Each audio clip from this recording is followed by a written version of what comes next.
Nagpaabot ng agarang tulong ang Pampanga First Provincial Mobile Force Company, katuwang ang Regional Police Community Affairs and Development Unit 3 sa mga pamilyang labis na naapektuhan ng matinding pagbaha sa lungsod ng San Fernando, Pampanga.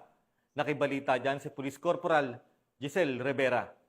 Ng tulong ng Pampanga First PMFC at RPCAD3 sa mga residente na apektado ng baha dito sa City of San Fernando, Pampanga.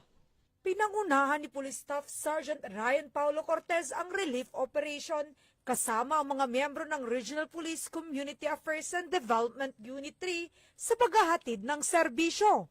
Sa kabila ng malalim na tubig dulot ng walang tigil na pag-ulan sa probinsya ng Pampanga, ay lumusong sa baha ang mga pulisya upang maipabot ang munting tulong sa ating mga kababayan. Namahagi ang mga otoridad ng mga kilong bigas, dilatang pagkain at mga gamot laban sa leptospirosis bilang pananggalang sa mga sakit na posibleng makuha sa maruming tubig.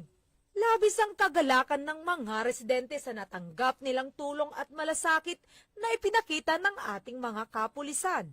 Grabe po ang tuwa ko dahil hindi na po ako ngayon barangay official pero ini-involve pa rin ako ni Sir Ryan sa ganitong gawain pang komunidad para sa ating mga tao. Maraming salamat po.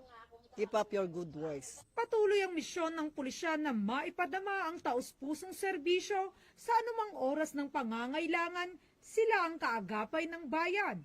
Sa gitna ng anumang kalamidad na nanatiling sandigan ang ating kapulisan sa pagtiyak ng kapakanan at kaligtasan ng ating mamamayan. Mula dito sa City of San Fernando, Pampanga, ang inyong PNN correspondent, Police Corporal Giselle V. Rivera, alagad ng batas, tagataguyod ng Balitang Pulis.